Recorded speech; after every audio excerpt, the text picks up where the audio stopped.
Hey, welcome back to the channel. I'm Alan. This is Cast of Life. On today's episode, I want to talk about some of the factors that drive bass to begin their spawning cycle. We're coming up on springtime here. Everybody knows that sight fishing in the spring is one of the ways that you can catch just a giant fish. Without getting into the ins and outs of, whether or not we should be catching fish off the bed, that's for another video. But in today's video, I just want to talk about what causes bass to begin that cycle and actually move up on the beds.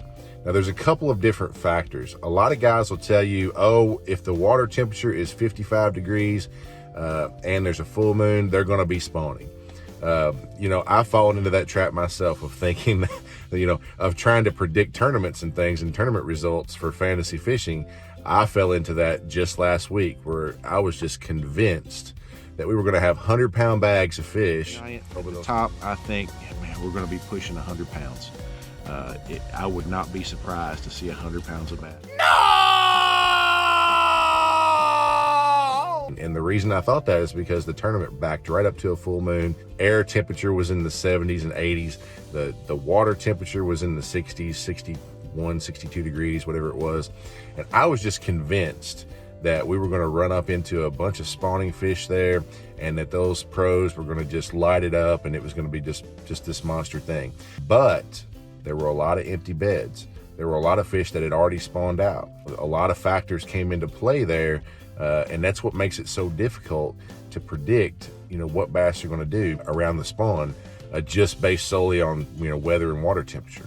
So one of the things that kicks off the need to breed for a largemouth bass is the amount of light that is happening during the day. So it's called the photo period. In other words, how long is the day?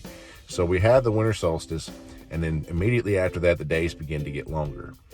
That causes a chemical reaction in the bass's biology that says, hey, it's time to go make baby bass. So that kind of gets it kickstarted. But the bass will not spawn in an uncomfortable situation.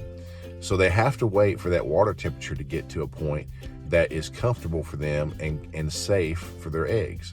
So that can be anywhere between 55 and 80 degrees. And bass spawn in all temperature ranges. Down in Florida, they're already on the beds. Up in Wisconsin, they're probably not. So water temperature plays a big factor, but it all starts with the photo period. It all starts with those days getting a little bit longer. So a lot of the mistakes that we make as bass anglers is we get out there and we think, oh, that water temperature is only 50 degrees. There's no way they're going to be getting ready to spawn. So it's important to remember that although water temperature plays a factor, that you're going to find fish getting ready to spawn. That drive is there, that urge is there, and it's based on that chemical reaction caused by the photo period. So it's important to remember that. And then also, a lot of people like to compare bass to something like a deer, like the rut of a deer. Deer are warm-blooded animals. So, when it's cold outside, yeah, they're cold, but their body's generating heat. Bass, on the other hand, is a lot different. If the water is cold, the bass is not only cold, but their metabolism slows way down because they're a cold-blooded creature. They're not going to put their spawn in jeopardy by laying or trying to spawn in an uncomfortable situation, even though biologically they may be 100% ready to go. They're going to wait for that temperature to get where it needs to be. So you've got to play those two factors against each other. You've got to look at the length of days, and you've got to look at water temperature. Those two combined can help you, not predict 100% when the bass are going to be on the beds. Different groups of fish will come up at different times, but you can at least kind of get it, planned out to where, hey, I'm going to go looking for some bedding fish because, these two factors are kind of lining out together. So anyway, that's my little take on spawning bass. Please remember to like and subscribe, and we'll see you in the next video.